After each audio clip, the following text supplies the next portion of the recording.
We can see, we can hear. As all of these live streams apparently need to start.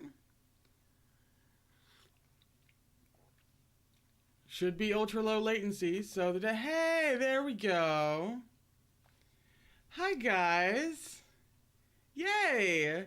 Let's hope it stays that way and OBS doesn't try to dip out on me like it did on Tuesday.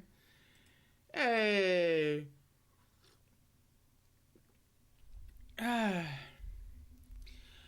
Alrighty, let's get the introductions out of the way as people come in who are available to come in, or who even want to come in, who knows. I'm Brittany, this is Xue Yang, and welcome to Gaywatch, where we watch gay things.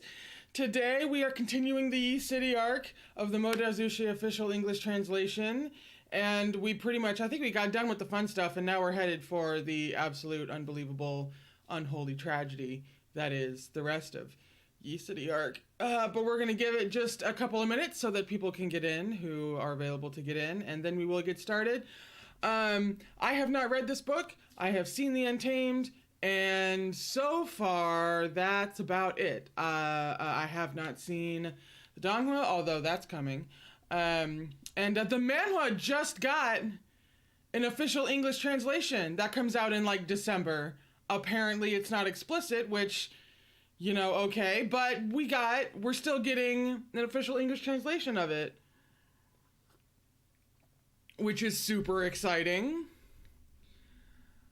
I'm really happy that I just want all the versions. I just want all the versions of MDZS on my freaking shelf. You know, I mean, if not that shelf, if not the actual mantle, then I have a tiny shelf off to the left. I just want all the MDZS there. Somebody on the Discord talked about how they wanted to try and avoid buying volume 1 of MDZS for like the third time. But I'm like, no, the third time? Done. Yes, absolutely. What other possible version could I buy? I'll buy it. Whew. In case you're new, in case this is your first time joining a Read With Me stream, this, since I haven't read the book, this is kind of like a reading reaction, sort of a book reaction deal. It's not any kind of, and I say this every time, just so that we're all clear, it's not any kind of audiobook situation. This is not any kind of professional or amateur trying to be a professional type of reading. I'm literally reading it for the first time and reacting accordingly. So that's the kind of vibe we got going on here. We've got people doing all kinds of stuff. As I read, some people are knitting, crocheting, working, doing homework, maybe just sitting around having lunch. Like people do all kinds of stuff while listening to this, and it's not any kind of professional atmosphere. I cannot offer that to you. But if you're up for some screaming and flailing and crying and sobbing and poorly pronounced Chinese words, I'm your girl. I'm here. Hi. Ooh, Inez, you're working on a sketch of Snake Lady from Guardian. That is well worth your time. You're going to share it on the Discord, right? If you're comfortable, obviously, but, right?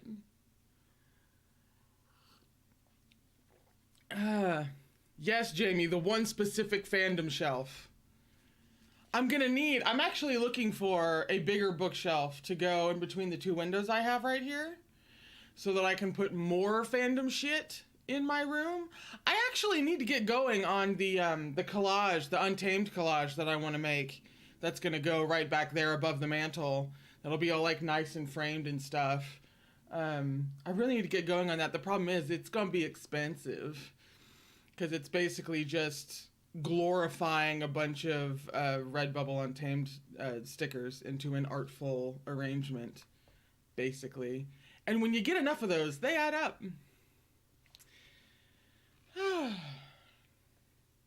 Oh, see, Couscous knows. They're here with a bottle of wine. That is how we party here. I don't have anything alcoholic today, which, considering it's Yi City, I probably should have. But I just have water today.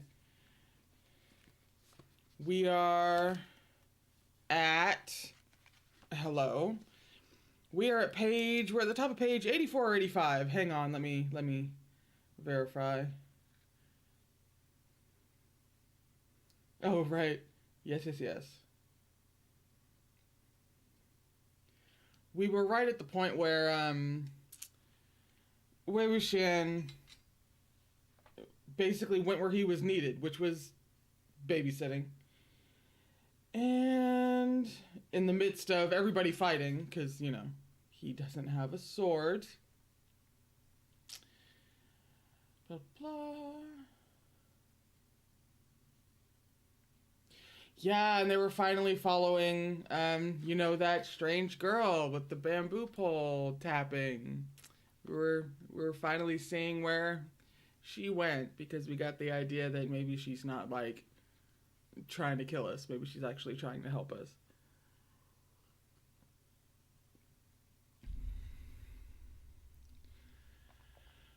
Whew. So we're about right in the middle of page 84. Starts with, they had followed the sound. If you have it. Do y'all have your books yet? I, for various reasons, need to have Amazon Prime. So I got it like the day it came out, which was apparently ahead of everybody else.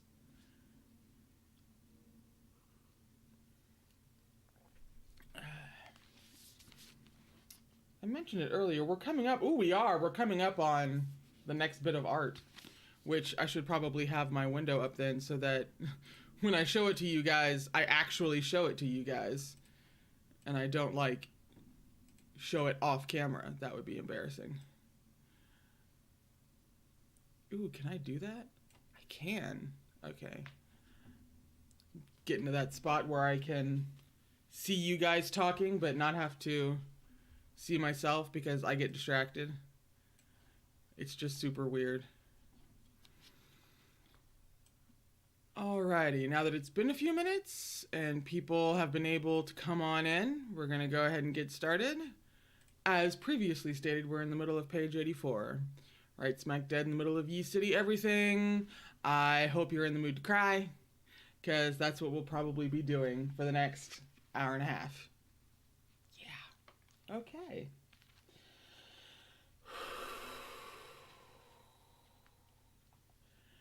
We do this to ourselves, you realize, over and over again. We willingly subject ourselves. Anyway.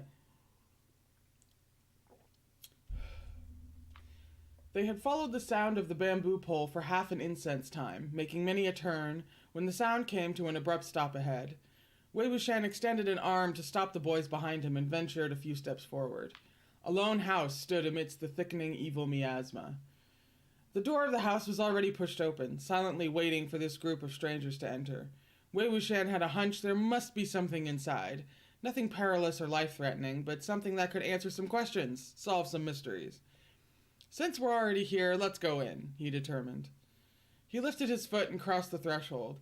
As he adjusted to the darkness, he reminded the rest without looking back, "Watch out for the threshold. Careful not to trip." One of the boys indeed almost tripped over the very tall threshold and was confused. Why is the threshold so tall? It's not like this is a temple. It's not a temple, but it is also a place that requires a very tall threshold, Wei Wuxian explained. A few of the boys ignited 5 to 6 illumination talismans, and the flickering orange-yellow light brightened the house. There was straw scattered across the floor. At the very front of the house was an altar. Underneath it lay several small stools of various sizes, and next to it, on the right, was a small, pitch-dark room. Besides that, there were 7 to 8 ebony black wooden coffins placed around the room. This is that charitable mortuary? The place that temporarily housed the dead, Jinling wondered. Yep, Wei Wuxian confirmed. Bodies unclaimed by their family, bodies too unlucky to be kept in a home, and bodies waiting to be buried are usually stashed in charitable mortuaries. You could say it's a postal station for the dead. The small room on the right was likely the overnight room for the caretakers of the charitable mortuary. Lan Shizui asked, "Mo Chenbei, why are the thresholds of charitable mortuaries built so high?"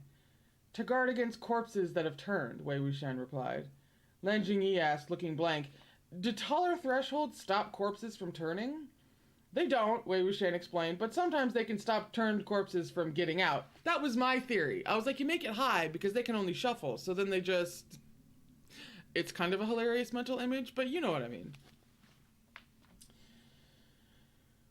He turned and stood in front of the threshold. Let's say I died and my corpse had just been reanimated. The boys nodded, watching in baffled confusion. Wei Wuxian continued, the reanimation only just took place, so aren't my limbs all stiff? Wouldn't there be many actions I can no longer perform? Jinling replied, well, duh. You wouldn't even be able to walk. You can't move your legs, so you can only hop. He trailed off, understanding dawning on him. That's right, Wei Wuxian confirmed. It's precisely because I can only hop. He pressed his legs together and attempted to hop outside, but because the threshold was too high, he was obstructed every single time, his feet knocking against that barrier. The clan juniors found this sight absolutely hilarious, because it is! It's hysterical. At the thought of a turned corpse trying to desperately hop out, but being thwarted by the threshold each time, they burst out laughing. Wei Wuxian continued, you see? Don't laugh, this is folk wisdom. As tacky as it is, and as crude as it looks, it's effective against low-level turned corpses. Even if the turned corpse trips on the threshold and falls out, its stiff limbs won't allow it to crawl back up in a timely manner. By the time it can get to its feet, either the sky will be brightening and the roosters crowing, or it'll be discovered by the caretakers here. It's impressive, actually, for common folks without cultivation backgrounds to have thought of this method. Jinling had laughed too, but his laughter faded immediately. Why did she bring us to this charitable mortuary? Do walking corpses not surround this place? Where did she run off to? Maybe they really don't, Wei Wuxian said. We've been standing here for how long now? Have any of you seen walking corpses shambling around? Just as he spoke, the apparition of the girl suddenly appeared on top of a coffin. Since everyone had carefully examined the girl's appearance earlier under Wei Wuxian's lead, including her bleeding eyes and tongueless mouth, no one felt nervous or scared to see her again. Just as Wei Wuxian had said, one's courage grew in tandem with the number of times one was spooked, and thus one could face these situations calmly. The girl did not possess a solid body, and her spirit form emitted a faint, haunting glow. She was dainty in frame, the shape of her face similarly petite. If she was cleaned up, she would be the charming, lovely girl next door, but seeing how she sat cross-legged, she had none of the required manners. The bamboo pole she used as her cane was leaning sloppily against the coffin, and she dropped her two skinny little legs down to impatiently swing them back and forth. Still sitting atop the coffin, she slapped lightly on the lid. Then she jumped down, circling around the coffin, making gestures at them. Her gestures were easy to understand this time. It was the motion of open. She wants us to help her open this coffin? Jinling asked. Lan Shizui speculated. Could it be her body lying inside and she's hoping we'll give her a proper burial? This was the most logical deduction. Many souls were not at peace because their bodies hadn't received proper burials. Wei Wuxian shuffled to one side of the coffin while several boys stood on the other, wanting to help him lift the lid. No need to help, stand back, Wei Wuxian instructed. Gotta be careful that it's not a cadaver that gives you a face full of corpse toxin or something.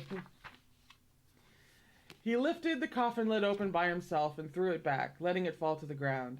When he peered in, he indeed saw a cadaver. However, it wasn't the dead body of the girl, but of someone else. It was the body of a young man, placed in a very peaceful posture. Under the folded hands there lay a whisk. Dressed in a snow-white Taoist robe, the contours of the bottom half of his face were fine and elegant. His complexion was pale, and his lips were light in color. The upper half of his face was wrapped in layers upon layers of bandages, the width of 4 fingers. Under the bandage, where the eyes should have been, however, there was no visible curve. It was sunken in. There were no eyes there at all, only 2 empty holes. And there's art of this, just to twist the knife in.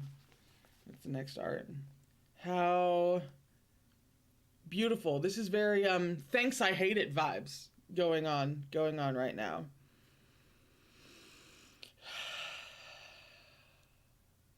And is it just me? Or does he even kind of look like, you know who from The Untamed, the actual actor from The Untamed? It kind of does. But I may just be projecting. When the girl heard them open the coffin lid, she shuffled over and reached her hand in to fumble about. When her hands felt the corpse's face, she stomped her feet, and 2 streams of blood tears flowed from her blind eyes.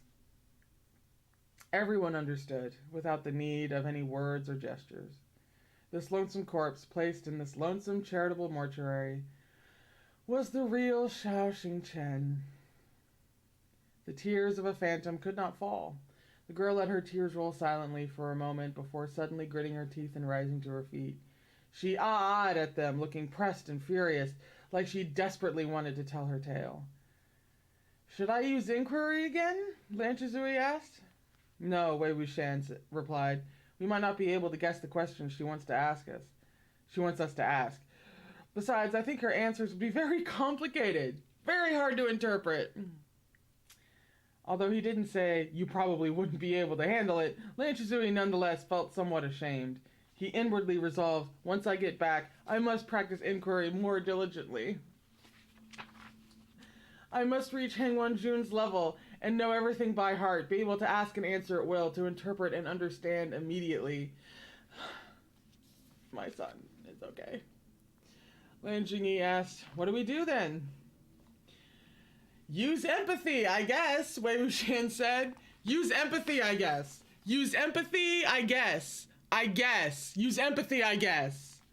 I guess we could use empathy. I guess. That's not gonna lead, anywhere terrible, anywhere heartbreaking. We'll use empathy, I guess. It's whatever. We'll use empathy, I guess,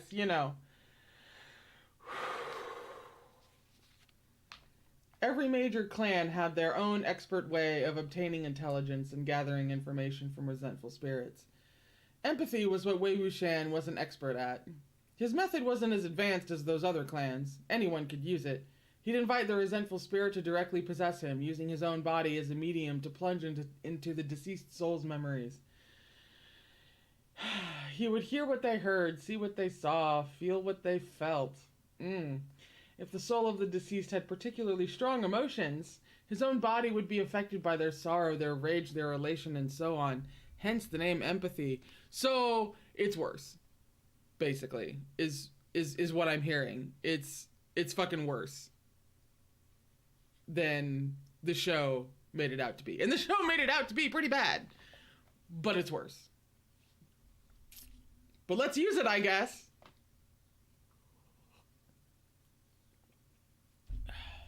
Of the various spiritual approaches, empathy could be said to be the most direct, the simplest, and the swiftest, and thus the most effective. Of course, it was also the most dangerous. Possession by a resentful spirit was generally feared and avoided at all costs. Empathy was playing with fire. No wonder Wei Wuxian's good at it. Are we surprised? No.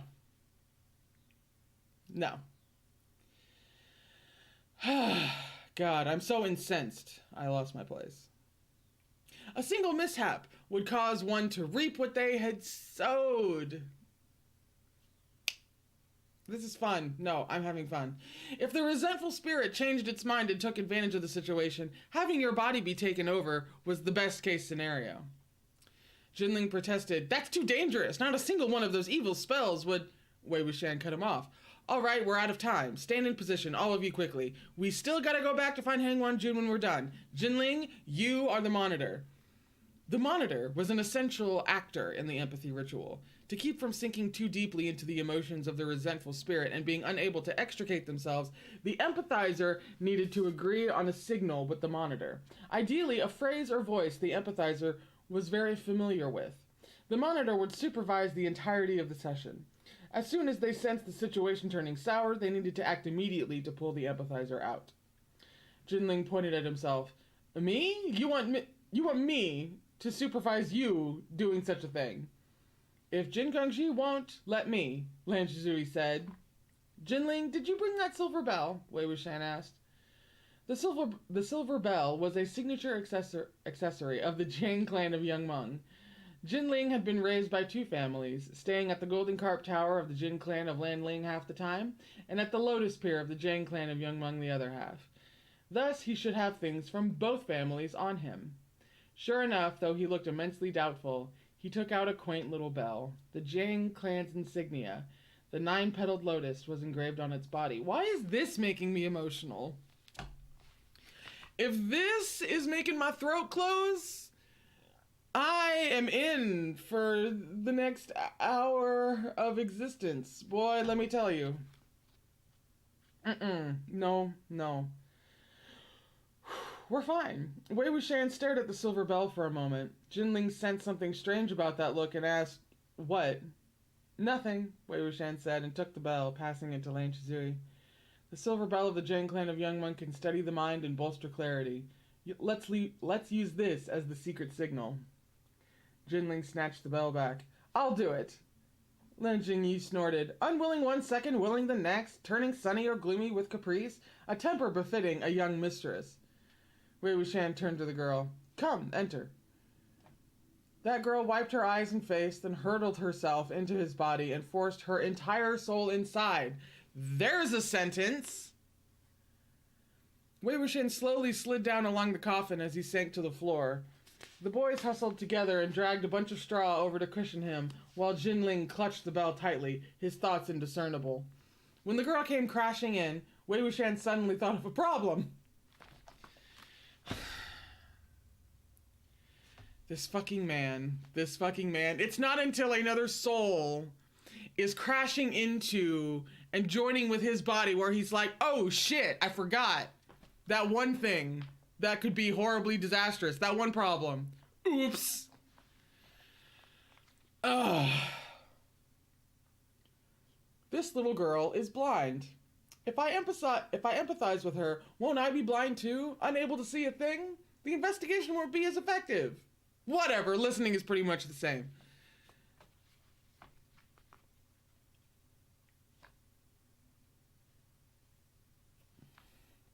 The world spun about him in waves, until what was once a feather-light spirit seemed to land on solid ground. When the girl opened her eyes, Wei Wuxian's eyes opened with hers. Unexpectedly, his field of view wasn't pitch black. The sight before him was a field of flourishing greenery. He could actually see. Presumably, the girl wasn't yet blind at this point in her memories. What Wei Wuxian saw in empathy was the memories with the most intense emotions. The stories she most wanted to tell. All he needed to do was watch quietly, simply feel what she felt. In this moment, they shared the same senses. The girl's eyes were his eyes. Her mouth was his mouth.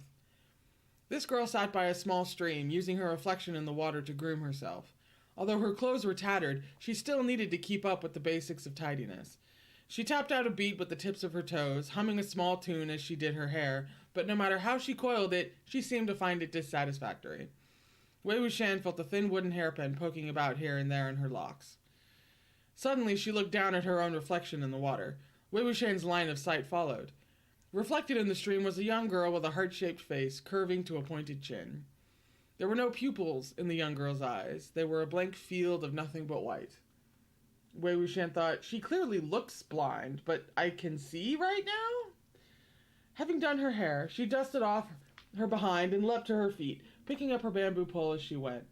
She skipped as she traveled down the road and swung the bamboo pole as she walked, beating at the branches and leaves above her head, picking up the rocks at her feet, scaring the grasshoppers in the grass, not stopping for a single moment. Some distance ahead, people approached. The girl immediately stopped skipping and held the bamboo pole properly, hitting it against the ground as she walked at an exasperating pace, looking very careful and prudent. It was a group of village girls that had crossed her path. They all made way at the sight of her, whispering in each other's ears. The girl nodded hastily. Thank you. One of the village girls seemed to be sympathetic at the sight of her. She peeled back the white cloth covering her basket to retrieve a hot, steaming bun to pass over. Xiao, do watch your feet. Are you hungry? Here, take this. The girl gasped and said gratefully, How could I possibly? That village girl stuffed the bun in her hand. Just take it. And so she took it. A-Qing, thanks, Gigi. So the girl's name was A-Qing. Bidding the village girls farewell, A-Qing quickly gobbled down the steamed bun and began to bounce merrily again. Wei Wuxian, forced to skip along with her in her body, was getting quite dizzy. This girl certainly knows how to cut loose. I get it now. She's pretending to be blind. She was probably born with those wide eyes. While she appears to be blind, she can in fact see. She's using that, putting on an act to deceive others and win sympathy. A lone, wandering, seemingly blind child. Since others thought she couldn't see, it was only natural they dropped their guard around her, when in fact she could see everything and react accordingly. All in all, it was a clever way to protect herself. But A-Qing's spirit was truly blind, meaning she had lost her sight at some point while alive. So how did she go from being fake blind to genuinely blind? Could she have seen something she shouldn't have? When there was no one around, A-Qing would skip. When there was, she'd cower and act like a blind person. Stopping and going in turn, she haltingly came to a marketplace. The presence of a crowd meant she had to display her acting abilities to the fullest, of course. She was in her element, performatively tapping and knocking with her bamboo pole as she sluggishly moved through the stream of people. Suddenly, she bumped headfirst into a middle-aged man dressed in vibrant, sumptuous clothes. Appearing petrified, she stammered incessantly, I'm sorry, I can't see, I'm sorry." What did she mean she couldn't see? She was clearly targeting the man. Having been bumped into, the man furiously whipped his head around, looking like he wanted to curse out loud. But when he saw it was a blind person, and a pretty young girl at that, he knew he'd be criticized by those milling around him if he slapped her in the middle of the street. If he slapped her under any circumstance... Different time period. It's fine. So he only spat a nasty reply. Watch where you're going. A-Qing apologized nonstop, but the man remained riled up even as he made to storm off.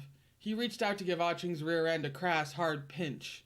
It was as if he'd pinched Wei Wuxian's ass as well, since he felt what she did. The pinch made his skin crawl with acres of goosebumps, and he dearly wanted nothing but to knock that man to the ground. Fucking same. A-Qing cowered into a ball, looking terrified, but when the man was gone, she tapped and prodded her way to a covert alleyway, where she immediately spat on the ground in contempt. She took a money pouch from her robes and poured out its contents. After she counted the money, she bought again. Stinking bastard, dressed like he's all fancy but barely a coin on him. Grab him by the neck and shake him and you won't even get a clink for the trouble. Wei Wuxian didn't know whether to laugh or cry. A-Qing was only in her teens, probably wasn't even 15, but she sure was smooth when it came to spitting out insults and smoother still when it came to picking pockets. He thought, if you pick my pocket, you definitely wouldn't curse like that. I was once rich, you know. He was still lost in wonder at his own impoverished state when A-Qing found her next target. She exited the alleyway, resuming her blind act. She walked for a stretch, then, employing the same trick, yelped as she bumped into a white-clad Taoist cultivator. She cried again, I'm sorry, I can't see, I'm sorry. Wei Wuxian shook his head. Not even gonna change your lines, sweetie? That cultivator swayed from the impact, then turned his head and helped steady her before considering himself. I'm fine. Can you not also see, miss? This man was very young, his Taoist robe simple and clean. Strapped to his back was a long sword wrapped in white cloth. The bottom half of his face was clean-cut and shapely, albeit somewhat emaciated. The upper half of his face was wrapped with a bandage the width of 4 fingers. From beneath the bandage there bloomed the faint color of blood. A-Qing seemed to go blank for a moment before she could manage a reply. Yeah. Then walk slower. Do not move so fast. It'll be no good if you bump into anyone else, Xingchen chided. He didn't say a word about how he couldn't see either. Holding her hand, he led her to the side of the road. Walk on the side of the road. There are fewer people. His speech and actions were both gentle and careful. A-Qing's hand reached out, then hesitated. In the end, she still speedily swiped the money pouch that hung on his waist. A-Qing, thanks... I need to look this word up. Gege? JJ. Gege? We'll go with Gege. For now. Unless somebody knows. It's not Gege, it's Daozhang, Xiao Xingchen replied. A-Qing blinked. It's Daozhang, but Gege as well. Xiao Xingchen chuckled. Since you wish to call me Gege, why don't you return Gege's money pouch? Gaga? Thank you. Even if A-Qing's street hooligan fingers had been 10 times faster, she still couldn't deceive the senses of a cultivator. Immediately knowing she was in trouble, she bolted with the pole in hand, but didn't even manage 2 steps before Xiao Xingchen seized her by the collar.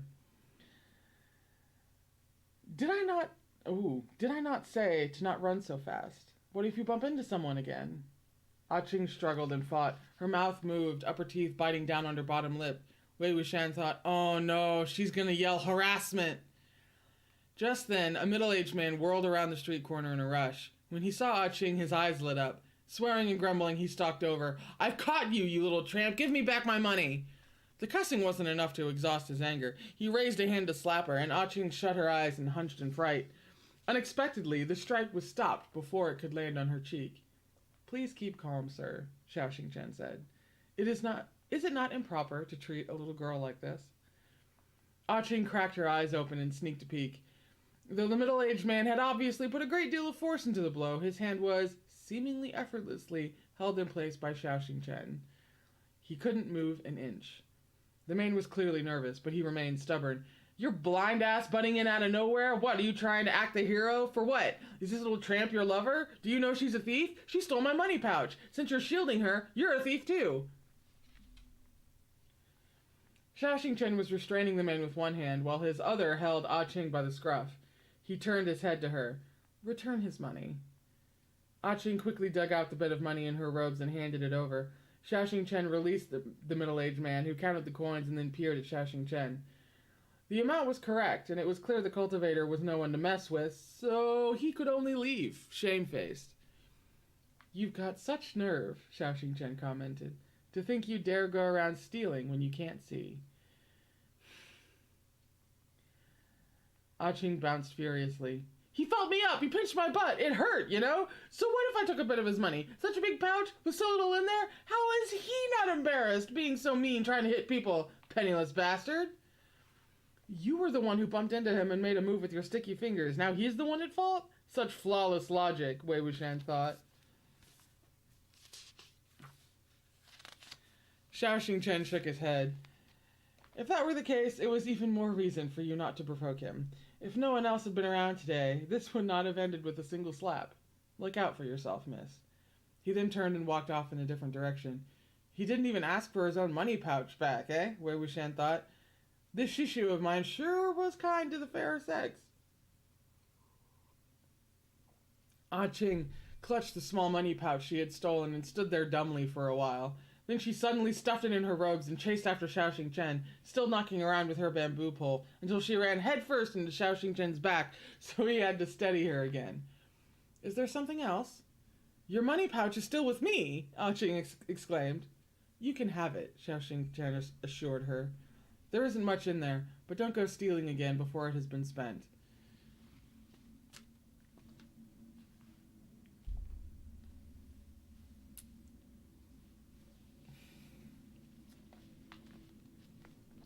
He's just really kind.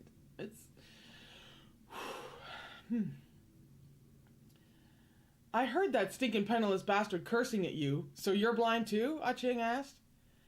At the latter half of her sentence, Xingchen's face dimmed instantly, and his smile almost vanished. The innocent, oblivious words of a child were the deadliest of all. Children were ignorant, and it was precisely their ignorance that most keenly wounded the heart. Red bloomed and thickened beneath the bandage wrapped around Xingchen's eyes, nearly seeping through the cloth. He raised his hand and ghosted his fingers over it, arm shaking faintly as he covered it from view. The pain of plucking out his own eyes wasn't easily healed, and neither were the wounds left in its wake.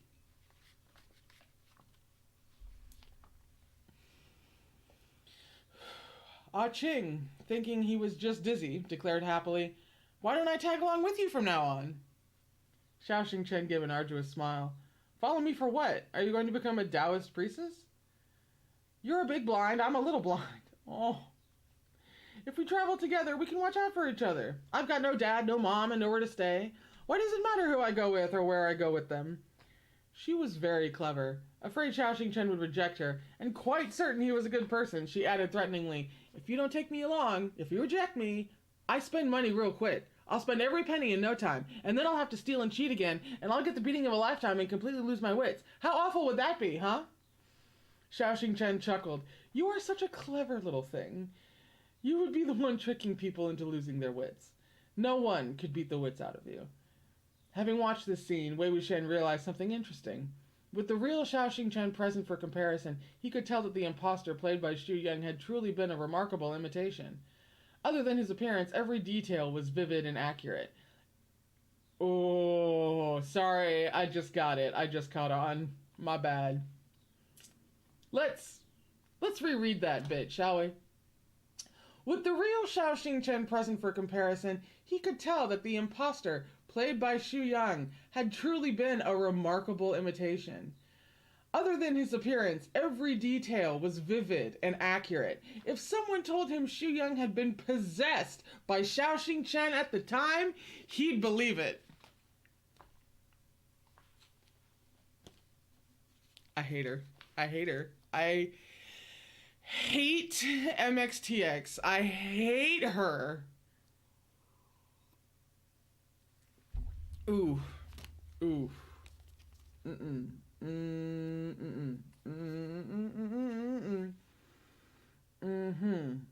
A-Qing continued to pester and harass Xiao Xingchen, clinging to him the entire time as she pretended to be both blind and pitiful. Xiao Xingchen told her many times that accompanying him was dangerous, but A-Qing refused to listen. Even when Xiao Xingchen paused at a village during their travels to exercise an ox that was so old it had cultivated a mischievous spirit, it didn't scare her off. She insisted on calling him Dao Zhang and remained glued to him like a piece of sticky candy, never more than 3 meters away at all times. As time went on, Xiao Xingchen tacitly permitted her to stick around, perhaps because he saw that A-Qing was smart, likable, daring, and didn't get in his way, or perhaps because she was a little girl who was also blind like him, orphaned and alone. At first, Wei Wuxian thought Xiao Xingchen had a destination in mind, but several segments of memory skipped past, and based on the local customs and dialects of the places they visited, his movements were scattered and unsystematic. It didn't seem he was headed anywhere in particular, but more like he was going on night hunts at random. Whenever he heard of a place where evil had manifested, he'd go tackle the haunting. Maybe what happened with the Chang clan of Xue Yang was too great a blow, Wei Wuxian thought. Maybe he wanted to do... Pardon me? Staring at lights all the time makes this happen. Every now and then. Whew. Okay. Oh, good. I was at a distinctive spot. Maybe what happened with the Chang clan of Xue Yang was too great a blow, Wei Wuxian thought. Maybe he wanted nothing to do with the cultivation clans ever again, but couldn't bring himself to abandon his ideals, which was why he chose to wander from night hunt to night hunt, to help however he could, wherever problems arose. Where's my spinoff? Where's my spinoff? I want the spinoff. I'm just saying. Presently, Xiao Xingchen and A-Qing... Actually, there's a different type of spinoff that I want. But we'll get to that. It's related. We'll get to that. Presently, Xiao Xingchen and A-Qing were walking down a long, even road. The grass growing on the sides of the road was waist high. Suddenly, A-Qing gasped. Xiao Xingchen immediately asked, "What's wrong?" "Oh, nothing. Just twisted my foot," A-Qing replied. But Wei Wuxian could see perfectly well that she hadn't gasped because she twisted her foot. She was walking perfectly fine. If she wasn't acting the part of a blind girl to keep Xiao Xingchen from shooing her away, she could have flown into the sky in a single bound. A-Qing had exclaimed in shock because she'd glimpsed a black figure lying in the thick grass. Although it was unclear whether the person was alive or dead, A-Qing probably considered them trouble either way. She obviously didn't want Xiao Xingchen to notice. Come on, let's go to that, city up ahead and take a break. I'm exhausted," she urged. "Did you not sprain your ankle? Do you want me to carry you?" Xiao Xingchen asked. A-Qing was ecstatic at the prospect, excitedly tapping the ground with her bamboo pole. Yes! Xiao Xingchen laughed, turning to present his back to her with one knee bent to the ground. A-Qing was just about to pounce aboard when he suddenly stopped her with a hand, keeping her down. He rose to his feet, his brows knitted. "It smells of blood." You know, if he didn't have such a fucking good sense of smell, everything would have been fine.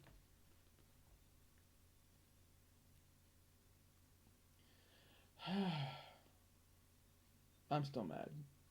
A-Qing's nose had also detected the faint smell of blood, but it was weak under the sway of the night breeze, only surfacing sporadically. She played dumb. "Oh, really? How come I don't smell nothing? Maybe some house nearby is butchering pigs or chickens." She had only just spoken when, as if the heavens were against her, the person in the grass coughed. Though the sound was extremely feeble, it didn't escape Xiao Xingchen's ears. He immediately pinpointed its direction and stepped into the overgrowth, crouching next to the person. Seeing how the person had been discovered, A-Qing stomped her foot and pretended to fumble over. What's wrong? Xingchen was feeling the person's pulse. There's a person lying here. No wonder it stank of blood so bad, A-Qing said. Is he dead? Are we going to dig a hole and bury him? Please? It's complicated. A dead man was, of course, a little less troublesome than a live one, so A-Qing was anxiously hoping this man was just that. But Xingchen replied with, He's not dead yet, but he is gravely injured. Oh, more art so soon. After deliberating for a moment, he gently lifted the person from the ground and put him on his back. Seeing her rightful spot had been usurped by a stinking man drenched in blood, and that the promised piggyback ride into town had thus also fallen through, A-Qing pouted and jabbed a number of deep holes in the ground with her bamboo pole. But she knew Xingchen wouldn't be dissuaded from saving the man, so she couldn't exactly complain. The two returned to the road and continued on their way. The more they walked, the more Wei Wuxian thought it looked familiar. Then suddenly it came to him. Isn't this the same road Lan Chen and I took to Yi City? Sure enough, at the end of the road towered Yi City. There is art of them fucking walking into Yi City. Look at that. Look at that dude on his back. Mm-hmm. Also, how gorgeous? What the hell? I mean, that's a choice. Oh, illustrating that of all things. The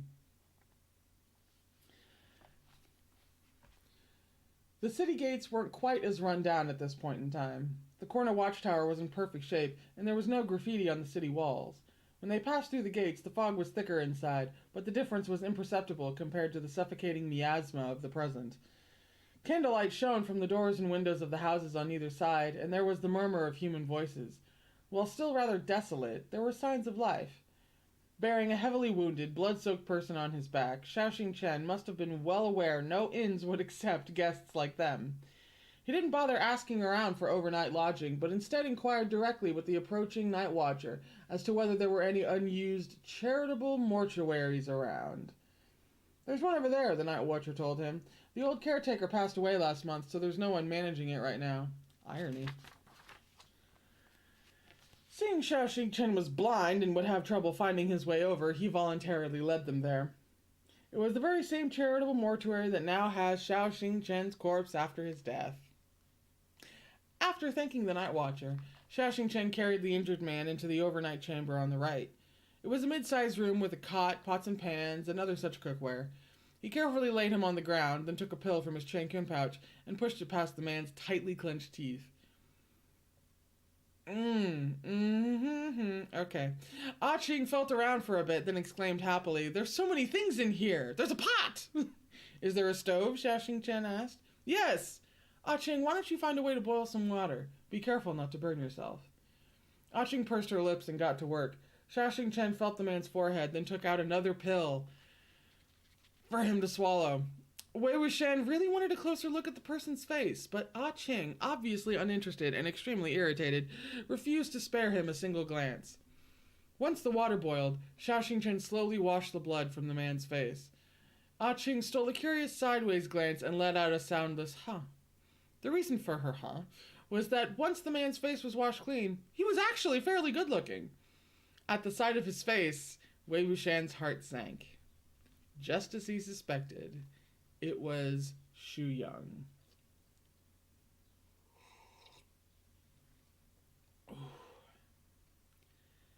Enemies are bound to meet on a narrow road, he thought. Oh, Xingchen, you really have the most rotten luck. Xue Yang looked like nothing more than a boy at this point in time. 7 parts jauntily handsome and 3 parts childlike. Who could have imagined that a boy like this, with a smile broad enough to bare his canines when he grinned, could be an unhinged, clan-decimating maniac? Estimating the timeline, this was around the time Jin Guangyao took the role of cultivation chief. Judging by Xue Yang's sorry state, he'd barely escaped death after being taken care of by Jin Guangyao. As the saying went, the good die young and scourges last for 1,000 years. On the brink of death, Xue Yang had been saved by his good old foe, Xingchen. Poor, poor Xiao Xingchen, to have accidentally saved the very enemy who'd brought him to this sorry state, never thinking to even carefully feel the man's face. Though A-Qing could see she was not part of the cultivation world, she did not know Xue Yang, nor the grudge between the two men that ran as deep as the sea. Honestly, she didn't even know Xiao Xingchen's name. Wei Wuxian heaved another sigh. I feel ya. Xiao Xingchen's luck really couldn't be worse.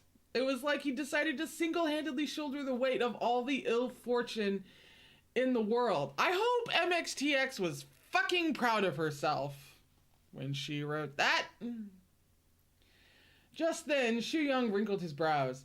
Xiao Xingchen was checking him over and bandaging his wounds. Sensing the youth was about to wake, he said, "Do not move."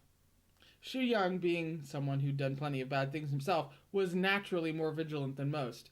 The moment he heard that voice, his eyes snapped open, and he immediately sat up, rolling to the corner of the room. He was tense and on guard, staring at Xiao Xingchen with murder in his eyes. Does he technically ever not have murder in his eyes? I feel like the murder is always there. Just always, you know? Those were the eyes of a cornered beast. They shone with obvious malice and ill intent, and that feeling passed into Wei Wuxian, making his skin crawl. He shouted mentally, "Say something! Xiao Xingchen must remember the sound of Xue Yang's voice!" "You," Xue Yang started. The moment he spoke, Wei Wuxian knew it was over. Xiao Xingchen wasn't going to recognize Xue Yang, even if he started running his mouth. It seemed he'd hurt his throat, and coughing up blood had left his voice raspy enough that no one could possibly realize they were the same person. What was that about Xiao Xingchen's luck? What was that? There was something about his luck a couple seconds ago. Jesus. Jamie got it right on the head. His eyes are either murder affectionate or murder derogatory. Bam. Bam. She wins. Xiao Xingchen sat by the bed. "I told you not to move," he said. "You will reopen your wounds otherwise. Do not worry. I am the one who saved you. I will not hurt you." Xue Yang, quick-witted, immediately figured out that Xiao Xingchen likely hadn't recognized him. Gears turned in his head. He coughed a few times and ventured a question. "Who are you?" A-Qing interjected a question of her own. "You have eyes, can't you see? A wandering cultivator, duh. He worked so hard to carry you back, saved your life, and fed you miraculous medicine, and yet you're so mean." Xue Yang turned his gaze on her immediately. His voice was chilly. "Another blindy." "Oh no," Wei Wuxian groaned inwardly. This little thug was sharp, cunning, and abnormally alert. Even A-Qing's white eyes wouldn't make him drop his guard so easily. Nothing suspicious got past him. He'd blow her cover in an instant if she wasn't careful. Xue Yang had only spoken a few words. It would have been difficult to determine he was mean from those scant words alone, unless she'd seen his facial expressions. Fucking shit! Details, mother... It's a live stream. I've got to ease up on the curse words. Fortunately, A-Qing had been lying all her life. She immediately responded, "What, you look down on blind folks? Ain't it blind folks that saved you? You'd be rotting on the roadside otherwise, and no one would care. Not even a word of thanks to Dao Zhang when you wake up. How rude. And calling me a blindy, too. So what if I'm blind?" She successfully changed the subject and shifted his focus, looking both indignant and aggrieved as she went off on a grumbling tangent. Xiao Xingchen hastily went to console her. Xue Yang, leaning against the wall in the corner, rolled his eyes. Xiao Xingchen then turned to him again. "Do not lean against the wall. I have yet to finish bandaging the wound on your leg. Come here." Xue Yang considered the idea with a cool expression. Xiao Xingchen added, "If you put off treating it for much longer, your leg might give out for good." At those words, Xue Yang made his choice. Wei Wuxian surmised his thought process went something like this. He was severely wounded and having difficulty moving, making it unwise to refuse treatment. Since Xiao Xingchen was fool enough to offer himself up, why not accept that fool's help with open arms? And so, he abruptly changed face. With gratitude suffusing his voice, he said, "Sorry for the trouble, Dao Zhang." Having witnessed Xue Yang's ability to change in an instant from smiling to heartless, Wei Wuxian couldn't help but break into a cold sweat on behalf of the two blind folk, one real, one fake. especially for A-Qing, the faker. If Xue Yang ever found out she could see everything, he'd certainly kill her to protect his secret. Although Wei Wuxian knew A-Qing had most likely been killed by Xue Yang in the end, he still had to experience the journey, so he couldn't help but be on tenterhooks. Suddenly, he noticed Xue Yang was subtly avoiding letting Xingchen touch his left hand. Upon closer examination, it turned out that hand had a pinky missing. The stump was an old injury, not new, and Xingchen must have known Xue Yang was nine-fingered. No wonder Xue Yang had worn a black glove on his left hand when he was impersonating him. When it came to healing and helping other people, Xingchen gave it his all. His head was bowed low as he applied medicinal powder to Xue Yang's wounds, and when he finished, the wounds were bandaged beautifully. All done, but you best not move around, lest that broken bone shift. Xue Yang was now certain Xingchen hadn't recognized him. A dummy indeed. Even while covered in blood and horribly disheveled, that lazy, pleased smile reappeared on his face. Dao Zhang won't ask who I am? Or why I sustained such serious injuries? Anyone else would have carefully avoided the topic in order to conceal their true identity, but he just had to do the opposite by purposely bringing it up. Xingchen lowered his head, tidying up the medicine box and bandages as he calmly replied, "Since you are not telling, why must I pry? I have done nothing but lend a helping hand to a stranger I met by chance. It was no difficult task for me. Once you are healed, we will go our separate ways. If I were in your place, there would be many things I would not wish others to inquire." Wei Wuxian thought, even if Xingchen did ask, that little thug would have fabricated some elaborate, seamless story to throw him off a scent. Having a messy past wasn't something a person could help. Xingchen was being respectful by not probing further. He would have thought Xue Yang would just so happen to come along and abuse that respect. Who would have thought? MXT, I'll stop yelling at her. No, I won't, but for now. Of this, Wei Wuxian was certain. Xue Yang wasn't just going to trick Xingchen into treating his injuries. He wouldn't obediently go his separate way once healed either. Xue Yang rested in the caretaker's overnight room while Xingchen returned to the main hall of the charitable mortuary. He opened an empty coffin, gathered a few armfuls of straw from the ground, and laid a thick blanket of said straw at the bottom of the coffin. He then turned to A-Qing. "The person in there is injured, so the bed is his. I'm sorry, but you will have to sleep here. With straw laid on top, it should not be so cold." A-Qing had been a street urchin since she was young. Having lived her whole life exposed to the elements, where in the world hadn't she slept? Wholly unconcerned, she replied, "What's there to be sorry about? Having a place to sleep is already a pretty sweet deal. It's not cold, so stop trying to give me your outer robe." Xingchen patted her head, tucked away his whisk, and strapped on his sword, and then went out the door. For safety's sake, he forbade her to follow him when he went on night hunts. A-Qing burrowed into the coffin and lay there for a while before she suddenly heard Xue Yang call to her from the room next door. "Blindy, come here." A-Qing poked her head out. "What do you want?" "I'll give you some candy," Xue Yang tempted her. A-Qing's mouth watered. It seemed she really wanted the candy, and yet she refused. "No, I'm not coming over." Xue Yang threatened her sweetly. "Are you sure? Are you saying that because you're scared? Do you really believe I can't go over there and get you if you don't come here?" A-Qing shuddered at the odd tone of his voice. It was even more horrifying when she imagined that smiling, devilish face suddenly appearing over the side of the coffin. Ooh, that would be creepy. After a moment of hesitation, she picked up her bamboo pole and tapped and beat the ground as she dragged her feet to the entrance to the overnight room. Before she could speak, something small suddenly came flying at her feet. Wei Wuxian wanted to dodge, worried it was some secret weapon, but of course he couldn't control this body. He immediately jolted, having realized it's a trap. That's the end of part 3 of chapter 8. Damn. We have time. We've got like half an hour left. We're totally starting part 4. But we're just taking this opportunity to just stop and absorb for a second. Think of it like a mini break. You can go to the bathroom real quick or something like that. Since it's an hour and a half, I was kind of trying to figure out where and when we could place just little 5 minutes or less breaks for people to just get up and go do something that they really need to do. So we're going to sit here and absorb for a second how much We loathe MXTX. Yeah, we're just gonna ponder on that one. She hates joy.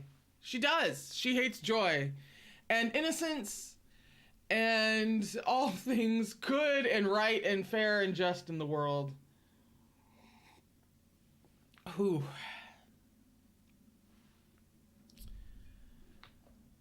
Oh, Magicon. Magicon.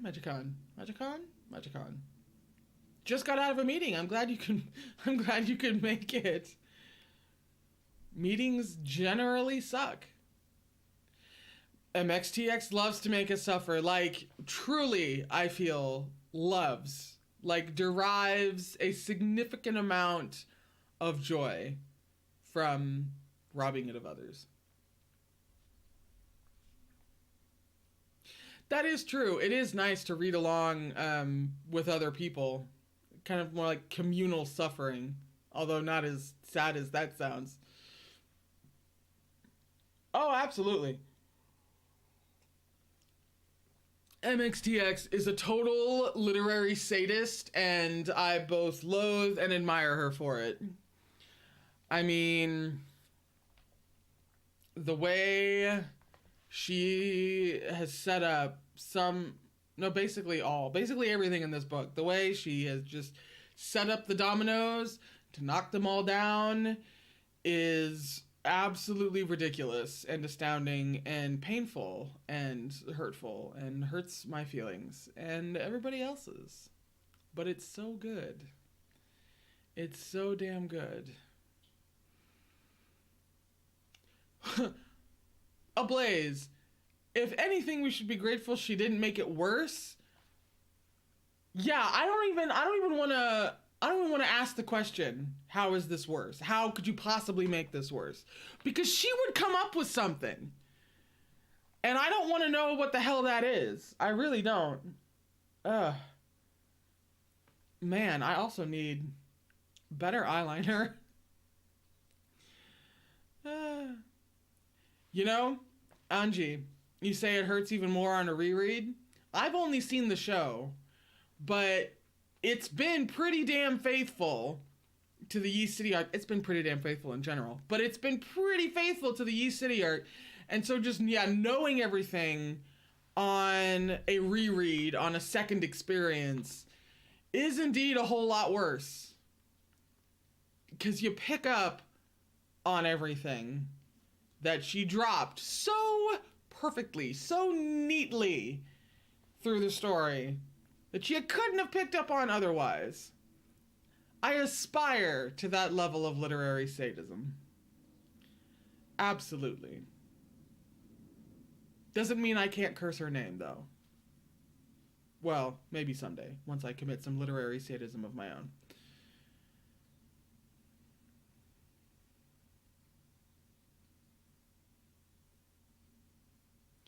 Inez, there's definitely something in this volume that I'm going to be embarrassed to read out loud.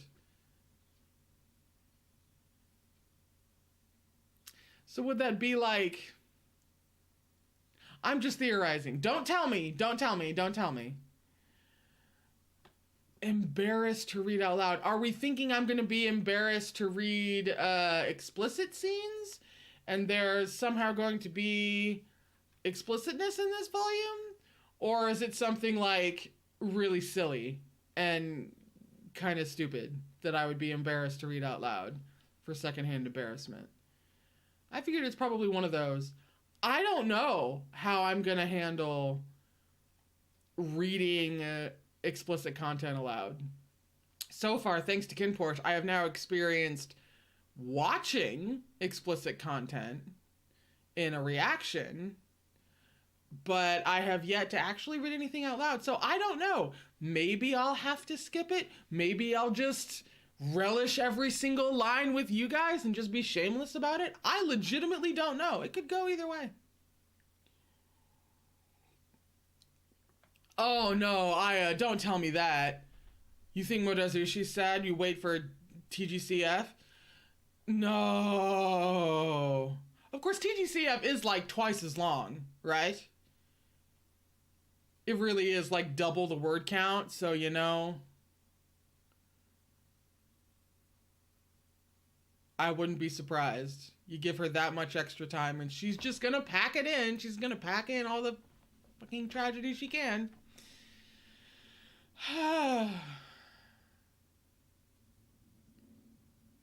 Don't skip it. I'll see not. I probably won't.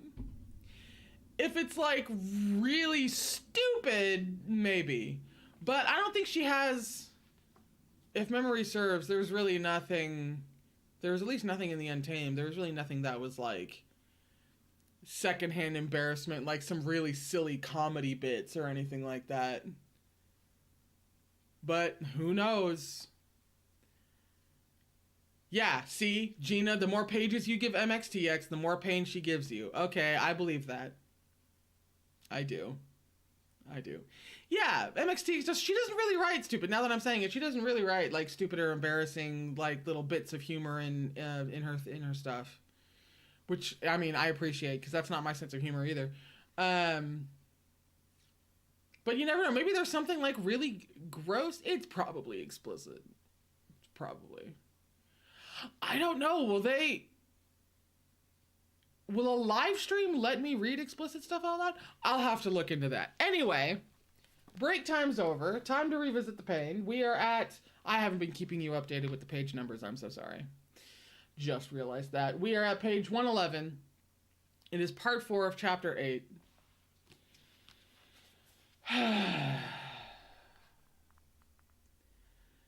Xue Yang was testing A-Qing.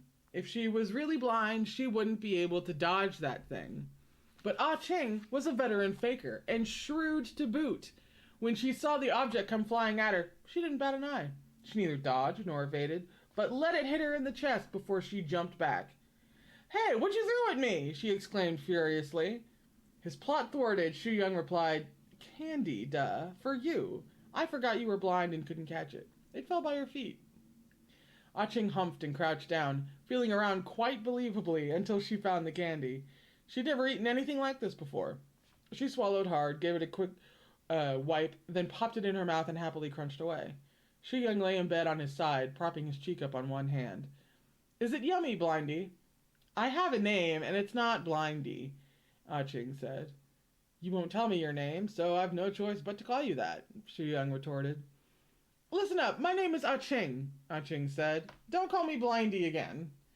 Then she thought she might have sounded too harsh.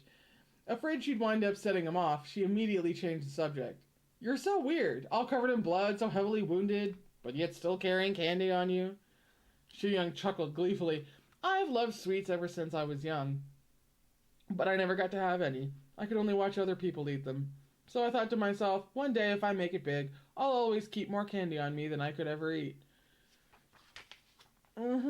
It just so happened A-Qing had finished the piece in her mouth. She licked her lips, not yet satiated. Apparently the desire for candy overrode her dislike for this person. "Then do you have more?" Xue Yang smiled. "Of course I do. Come here and I'll give you another." Creepy. Just so creepy. A-Qing stood up, but because he could just like, I don't know, I just expect him to just kill anybody at any given moment in time. Because it's him. But he's also he's like crafty batshit, you know? Which makes him super hard to predict. A-Qing stood up and tapped her bamboo pole as she went toward him. Halfway through her slow and careful trek, Xue Yang's smile remained unchanged, even as an eerie look glinted in his eyes. Soundlessly, he drew a long, frightening sword from his sleeve. Chang-Chai. He aimed the tip of the sword in A-Qing's direction. If she took a few more steps forward, she would be skewered through by Chang-Chai. But if she hesitated even a moment, she'd expose the fact that she wasn't blind. I mean, she could just feel the sharp point, the sharp end, and be like, what the fuck, you know. She wouldn't be like, run all the way through. Wei Wuxian and A-Qing's senses were connected, so he felt the tension crawling over her. However, this young miss was proving to be impressively gutsy. She remained calm and collected, fumbling about like everything was normal as she moved forward. Sure enough, when the tip of the sword was only about a centimeter from her belly, Xue Yang withdrew his hand and tucked Chang-Chai back into his sleeve. He exchanged it for 2 candies instead, one for A-Qing, the other for his own mouth. A-Qing, where did that Daojang of yours go in the middle of the night? He asked. A-Qing crunched on the candy as she replied, I think he went hunting. Hunting? You mean a night hunt? Xue Yang scoffed. A-Qing asked, is it? What's the difference? They both mean pretty much the same thing. Isn't it just helping other people fight ghosts and monsters? And for free, too. Wei Wuxian, however, thought to himself, so astute. It wasn't that A-Qing didn't remember what it was. She remembered everything Xiao Xingchen ever said better than anyone else. She had purposely goofed the term night hunt, and the fact that Xue Yang corrected her was equal to him admitting he was also a cultivator. Ooh! Not only had Xue Yang failed to test her, he'd been tested by her instead. Though young, this girl possessed a sharp mind. Damn right! Yes. Disdain colored Xue Yang's face, but his tone was one of confusion. Can he even go on night hunts if he's blind? There you go again, A-Qing snapped back furiously. So what if he's blind? Daojang is super amazing, even though he's blind. That sword goes whoosh whoosh. I got one word to describe it, and it's fast. She was gesturing wildly when Xue Yang suddenly cut in. It's not like you can see, so how do you know his sword attacks are so fast? A-Qing herself moved fast, and moved to counter even faster. She snapped back shrewishly. If I say it's fast, then it's fast. Just because I can't see doesn't mean I can't hear. Really, what exactly are you trying to say here? Are you mocking us blind people? Bitch is a genius. She's a fucking genius. Holy crap. I love her. I mean, I loved her before. Anyway, Untamed. I already loved her, right? Whew. She sounded exactly like a naive young girl gushing about the one she admired. Her tone was more than convincing.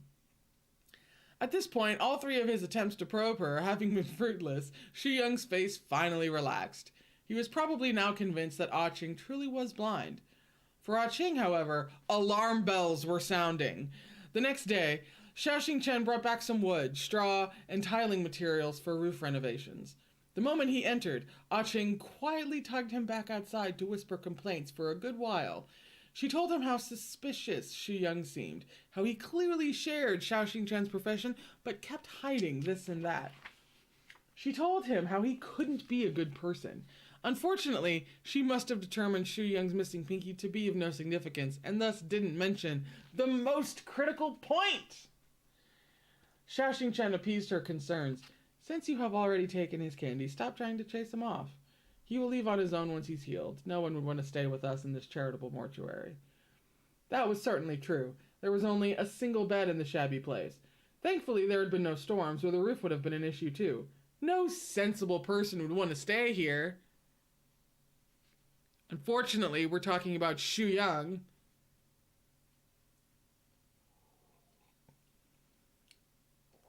A-Qing was gearing up to badmouth Xue Yang some more when his voice suddenly came from behind them. Are you guys talking about me? He'd actually gotten out of bed again. A-Qing didn't feel in the least bit guilty about being caught in the act. Who's talking about you? She snapped. Don't flatter yourself. She picked up her bamboo pole and tapped about as she found her way inside. She immediately crept to the window and ducked down under it to continue eavesdropping. Outside the charitable mortuary, Xiao Xingchen said, Your injuries have not healed, but you refuse to listen to me and keep moving about. Are you sure you'll be all right? Injuries heal faster if you stay active, Xue Yang said. Besides, it's not like both my legs are broken. I'm used to wounds like these. I grew up catching beatings. You can only hash out what's real and what's not about Xue Yang on the second and third experiences, you know? Only fucking then. Xiao Xingchen didn't seem to know how to respond to that. Should he console the youth or treat it like a joke? After a momentary pause, he said, I see. Xue Yang continued chatting. Daojang, the stuff you brought back, you were thinking of repairing the roof? I'll probably stay here for the time being, Xiao Xingchen said. And with the sorry state this roof is in, it is no proper place for A-Qing or for your recovery. Need my help? Xue Yang offered. No need to trouble you, Xiao Xingchen declined him courteously. You really know how to do this, Daojang? Xue Yang asked. Xiao Xingchen muttered a much ashamed with a smile and shook his head. I have not attempted something like this before. And so the two began to fix the roof together. Aww!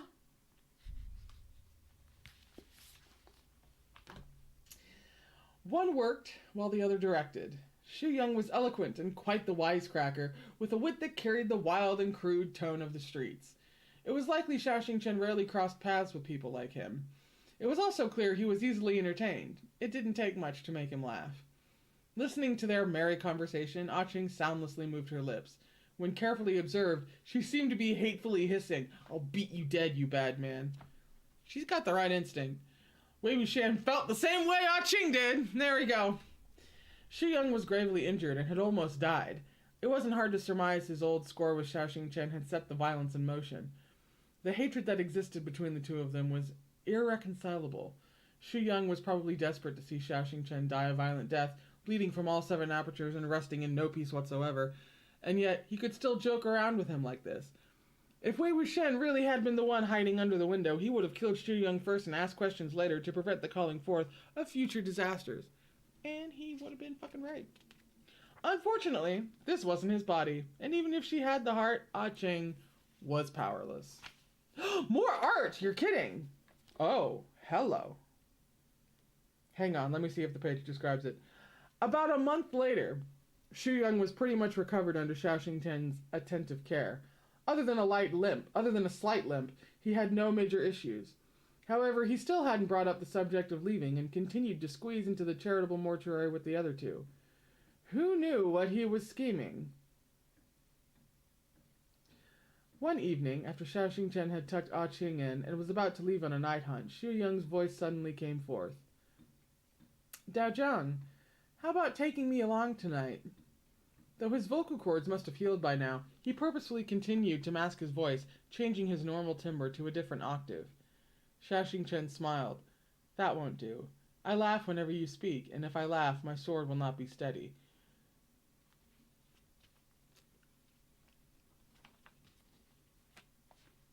Okay. "Then I won't talk," Xue Yang pleaded pitifully. "I'll just carry your sword and be a good helper. Come on, don't brush me off like this, okay?" He was used to playing cute, selling people on his charm. He spoke to older people as if he were their baby brother, and Xingchen, who seemed to have cared for his younger martial siblings during his time in Baoshan Sanren sect, had very naturally accepted the boy as his junior. On learning that Xue Yang was also in the same profession as him, he happily agreed. Xue Yang's definitely not helping Xingchen in night hunts out of the kindness of his heart, Wei Wuxian thought. If A-Qing doesn't follow them, she's going to miss some important information. But as expected, A-Qing was a sharp girl and immediately knew that Xue Yang likely harbored ill intent. Once the two left, she hopped out of the coffin and followed. She kept her distance out of fear of being discovered, but the two walked quickly, and it didn't take long for her to lose their trail. Oh my god, more art! We're just being inundated. Okay, hang on. Let me show you that. I mean, this is quite stunning, thank you. Look at that. Xue Yang and Xingchen. It's like, I can't really describe how art like this makes me feel. It's very get the fuck away from him, but also move closer kind of vibe. I'm super ambivalent, really, right now. It's an experience. But see, then there's like more going on. Anyway. Jamie, how absolutely heartwarming. Yeah. Thankfully, Xingchen had mentioned while washing vegetables earlier that a small village nearby was being harassed by walking corpses, and had cautioned them both not to run around. A-Qing remembered that village and ran straight there, arriving not long after. She crawled through a small hole under the fence by the entrance, hid behind a house, and then stealthily poked her head out. Wei Wuxian wasn't sure if A-Qing understood what she was seeing with that little peek, but his own heart froze. Xue Yang stood smiling by the roadside with his arms crossed and head tilted. Xingchen was in front of him. The silver light of Shuanghua scintillated as Xingchen brandished his sword and stabbed a villager right through the heart. That villager was a living human. If A-Qing had been an ordinary young girl, she would have certainly screamed aloud right then and there. But she had faked being blind for many years. People often let down their guard in front of her, thinking she couldn't see, and as a result, she'd witnessed countless acts of ugliness and cruelty that had helped her forge a heart of steel. She forcibly kept herself from uttering a single sound. Even so, Wei Wuxian sensed the wave of numbness coursing up her legs. Standing at the center of a circle of slain villagers, Xiao Xingchen sheathed his sword. Are there really no living humans left in the village? He wondered aloud solemnly. Everyone is a walking corpse? Xue Yang's lips were hooked upward in a smile, but the voice coming from those same lips sounded shocked and pained. That's right. Thank goodness that sword of yours can automatically guide itself towards corpse chi. It'd be hard for the two of us to break through a siege like this otherwise.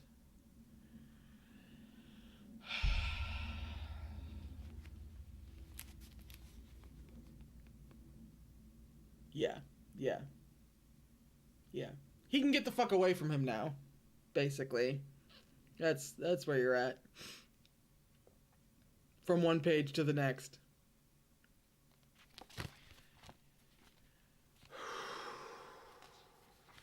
We are at page 120. Let's inspect the village one more time, Xiao Xingchen said. If there really are no living humans left, we will have to burn these walking corpses as soon as possible. They walked off side by side. After they'd gone some distance, feeling finally returned to A-Qing's legs. She slipped out from behind the house and approached the pile of corpses, keeping her head down and looking left and right. Wei Wuxian's sight flitted to and fro along with hers. The villagers had all been killed by Xiao Xingchen with one clean stab to the heart. Wei Wuxian noticed a few familiar faces. In prior segments of memories, when the three went out during the day, they had encountered a group of idlers sitting... Oh, that's a typo. Sitting with one T. A group of idlers sitting at the intersection to the village and playing dice. When the men glanced over at them and saw a big blind person, a little blind person, and a little limping cripple, they all burst out laughing and pointing. A-Qing spat at them, angrily swinging her bamboo pole, while Xiao Xingchen pretended not to hear and walked past with a neutral face. Xue Yang had given them a smile. However, those eyes of his carried no mirth. A-Qing flipped over a number of corpses in succession, peeling back their eyelids. They were all white-eyed, and some of their faces were already covered with livor mortis. She sighed in relief, but Wei Wuxian's heart was sinking lower and lower. Although these individuals looked a lot like walking corpses, they were all real, live people. It was simply that they had been poisoned with corpse toxin. Wei Wuxian noticed remnants of purplish-red powder near the mouths and noses of the bodies. Of course, the ones who'd been poisoned too deeply and lost their minds were beyond help, but there were some who weren't as deeply poisoned and could have been saved. These villagers hadn't been poisoned for too long. They exhibited the characteristics of a turned corpse and emitted corpse chi, but they could think and speak. They were still alive, and if they were treated, they could be saved, just as Lang Jingyi and the other boys had been.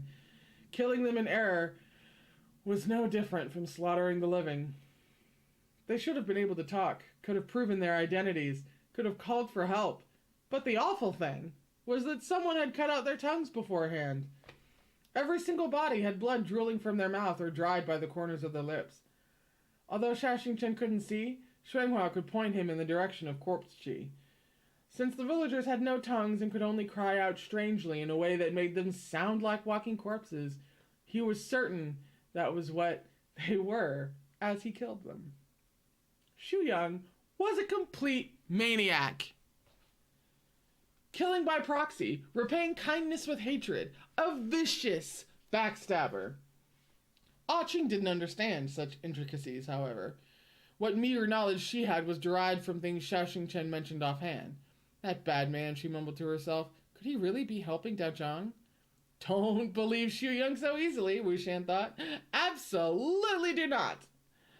Thankfully, A-Qing's instincts were sharp. While she couldn't find anything suspicious in what she'd witnessed, her guard against Xue Yang was already deeply ingrained.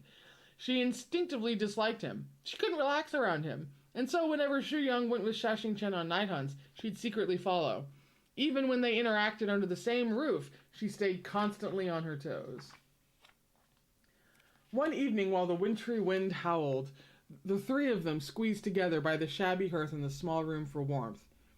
Xiao Xingchen was repairing a torn basket, and A-Qing was curled by his side and wrapped snugly in the only blanket around. Xue Yang, meanwhile, listened to A-Qing incessantly badger Xingchen to tell her a story, and looked quite bored with his cheek propped on his hand. "Stop your whining," he said, annoyed. "Keep that up and I'll tie your tongue." A-Qing ignored him completely and continued to beg, "Daozhang, I want to hear your story." "No one ever told me stories when I was younger, so I do not know how to tell them," Xingchen replied. But A-Qing continued pestering him, clearly ready to start rolling around on the ground. Xingchen relented.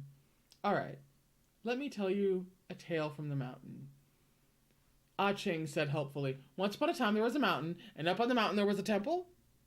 "No," Xingchen said. "Once upon a time there was a nameless immortal mountain, and on the nameless mountain there lived an immortal who had attained enlightenment. This immortal took in many disciples, but they were forbidden to descend the mountain." Wei Wuxian understood immediately. Baoshan Senren. "Why were they forbidden to descend the mountain?" A-Qing asked. "Because the immortal herself did not understand the world below the mountain. That was why she had hidden herself there. She said to her disciples, 'If you descend the mountain, do not bother to return. Do not bring the conflict of the outside world back with you.'" How could anyone endure that? A-Qing wondered. There must have been disciples who couldn't help sneaking down the mountain to play. "Indeed," Xingchen said. "The first to descend from the mountain was an outstanding disciple. When he first descended, everyone admired and praised him for his strong abilities, and he became a distinguished cultivator on the orthodox path. But he later experienced something that greatly changed him, and was suddenly transformed into an evil overlord who killed without batting an eye. In the end, he was cut down by the weapons of many. This was the first of Baoshan Sanren's disciples to have met a bad end, Yanling Daoren. What exactly had Wei Wuxian's martial uncle encountered to make him change so drastically? It continued to be a mystery to this day, and it was unlikely anyone would ever learn the truth. Xingchen finished repairing the basket and felt its surface to ensure it wouldn't prick one's hand. Satisfied, he put it down and continued his tale. The second was a female disciple, also outstanding. Warmth enveloped Wei Wuxian's chest. Kangxi Senren. Yeah, I believe. "Is she pretty?" A-Qing asked. "I do not know," Xingchen replied. "She was said to be very beautiful." A-Qing propped her face up with both hands. "Oh, I know then. After she descended the mountain, there must have been a lot of people who liked her and wanted to marry her. She must have married a high-ranking official or the head of a major family." Xingchen laughed. "You guessed wrong. She married a servant who attended the head of a major family, and the two ran off to faraway lands." "I don't like that," A-Qing scoffed. "Why would an outstanding, beautiful fairy like her fall for a servant? This story's stupid. Some sour, broke-ass scholar probably made it up. And then, what happened after they traveled to faraway lands?" "And then a mishap occurred during a night hunt, and they both lost their lives," Xingchen concluded. What kind of story is this? Marrying a servant, fine, but then they both died together? I'm not listening to this anymore. If she ain't a mood, a whole ass mood, the only mood. Good thing Xingchen didn't tell her that those two also birthed a famously evil overlord whose demise everyone called for. Otherwise, she just might spit on me too, Wei Wuxian thought. Xingchen was resigned. This is why I said at the start that I am no good at telling stories. Then, Daozhang, you at least remember your experiences from those past night hunts, right? A-Qing prompted. I love hearing about those. Tell me, what kind of monsters have you fought in the past? Xue Yang's eyes were half-lidded this entire time. He only barely seemed to be listening. But at A-Qing's question, his eyes focused, his pupils contracted, and he looked askance at Xingchen. Well, there are too many of those, Xingchen replied. Really? Asked Xue Yang suddenly. Then was Daozhang still going on night hunts all alone in the past? The corners of his lips were curled in an obvious expression of malice, but his voice was full of innocent curiosity. Xingchen paused and smiled softly. No. Ooh.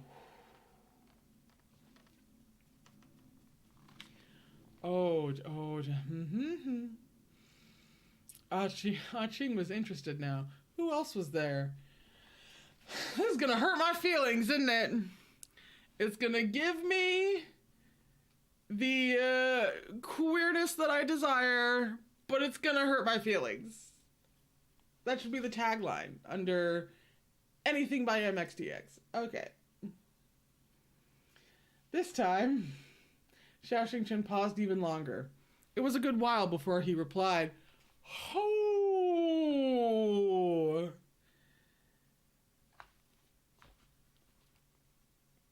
It was a good while before he replied, "My most intimate friend." Okay. All right. I see you. I see you. There was a peculiar glint in Xue Yang's eyes. The smile hanging off his lips deepened. Picking at Xiao Xingchen's scars had given him considerable pleasure. A-Qing, however, was genuinely curious. "What kind of person is your friend, Daozhang? What's he like?" Xiao Xingchen easily replied, "A sincere gentleman of high moral character." Xue Yang rolled his eyes disdainfully at this. He seemed to have mouthed a few curse words, his lips forming their shape. Afterwards, he pretended to be puzzled. "Then, Daozhang, where is your friend now? With the state you're in, how come he hasn't come looking for you?" "This guy is such a cruel little knife," Wei Wuxian thought. That's a fucking fantastic way to describe someone, by the way. A cruel little knife? Sure enough, Xiao Xingchen stopped talking. While A-Qing wasn't in the know, she still seemed to sense something amiss. She held her breath and sent a stealthy glare at Xue Yang, her teeth grinding like she desperately wanted to bite him. After staring into nothingness for a while, Xiao Xingchen broke the silence. "I do not know where he is at the moment, but I hope." He trailed off and patted A-Qing's head. "All right, let us stop here for tonight. I really am no good at telling stories. It is much too difficult for me." A-Qing replied obediently, "Oh, all right." Unexpectedly, Xue Yang suddenly spoke up. "How about I tell one?" A-Qing hadn't accepted the disappointment of going without, so she immediately agreed. "Okay, yes, you tell one." Xue Yang began languidly. "Once upon a time, there was a child." And that is totally where we have to stop for today. Motherfucker. Because it is 4:30.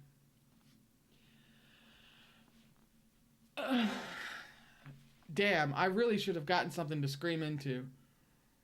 I can't scream into anything. I've got neighbors. They'll think I'm getting killed. I've got to scream into something. I can't reach the pillow. It's all the way over there. I am up a creek. I'll go scream into something after this live stream ends then, I guess. We are at the very top of page 126.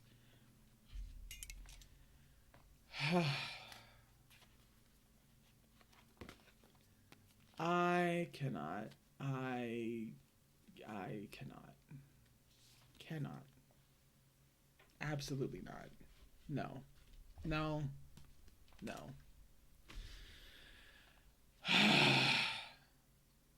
Okay. That's it for this stream. That's it for today.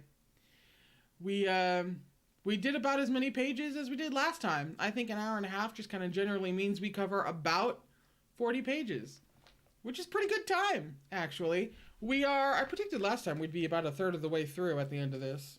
Let me see. If we're at 127 out of 350, actually, I'm about right. We are about a third of the way through this. Okay.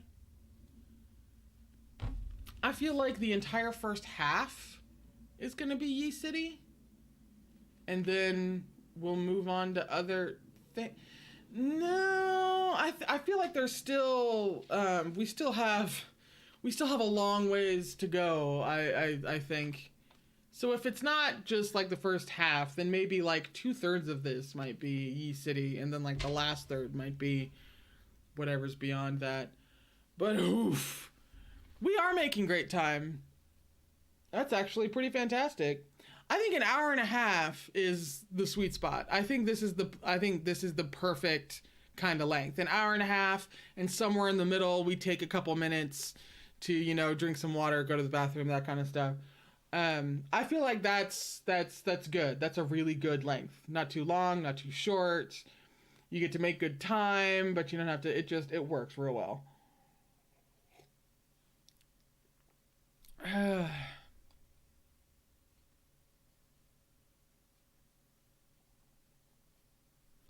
Oh, Inez, you're talking about the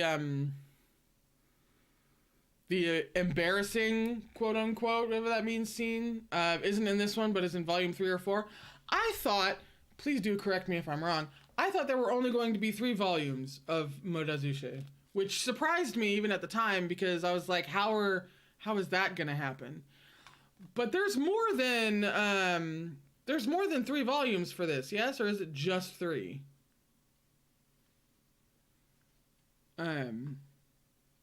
I would think you would need like 4 volumes to tell this entire thing, but maybe it is 3. I don't know. Right? It's like 5 or something.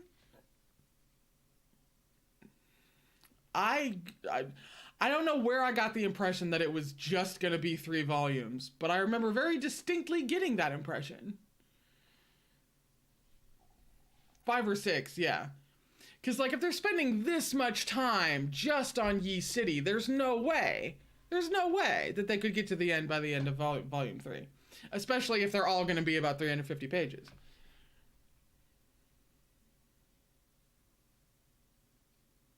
Right? Yeah, the story is just too big for it to be 3. Whew.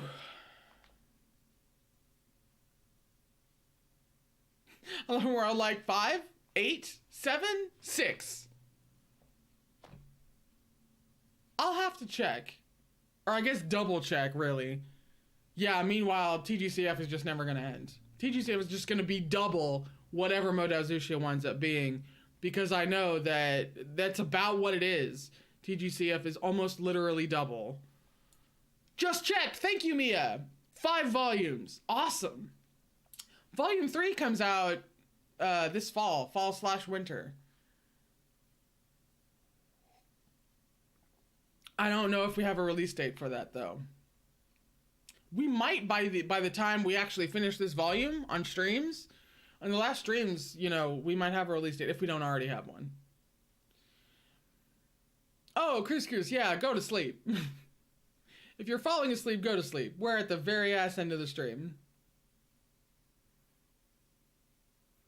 Yeah, Ice Dragon. We mentioned that at the beginning. MDZS is getting the official English release for the manhwa in December. I think that's like December 22nd. I might be pulling that out of nowhere, though. Okay, Inez, the embarrassing thing to read isn't in this one.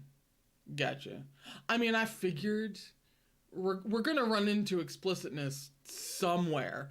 I just have no idea where, which for me is kind of fun because I just have no idea when to expect it. I mean, probably not in the middle of the East City arc, but you know. Yeah, it's from Seven Seas as well. The English manhwa is from Seven Seas, just like this, just like the novel. I know, Inez. Sorry for getting your hopes up. No, it's fine. It's fine. I will just enjoy it all the more. She's really making you wait. She's really making you wait, which I appreciate. Alrighty. I believe that is it for today. I will be back Tuesday, as per usual. Same bat time, same bat channel. I will try to get the stream up for you guys to, like, you know, hop on and chat before it actually goes live. I'll try to remember to get that up, you know, like ahead of time and not literally right when the stream is supposed to be starting. My ADD brain tends to, like, file live streams away as, you don't have to do anything ahead of time. That's the beauty of live streams. You just show up and it happens. Which isn't exactly true. It's kind of true, but not quite. So I tend to scramble in the last few minutes leading up to a live stream. I'm really trying to work on that. Ooh, couscous. Go to sleep. Don't bust out the feelings at the tail end of a stream. How dare. Go to sleep. I will see you guys on, I almost said Monday. I will see you guys on Tuesday at 3 p.m. for more of the delightful Yi City arc. That's just a light and fluffy good time. And please remember to take care of yourselves in the meantime. And I will see you then for another delightful part of this very sunshiny and not at all painful story. So I will see you guys on Tuesday.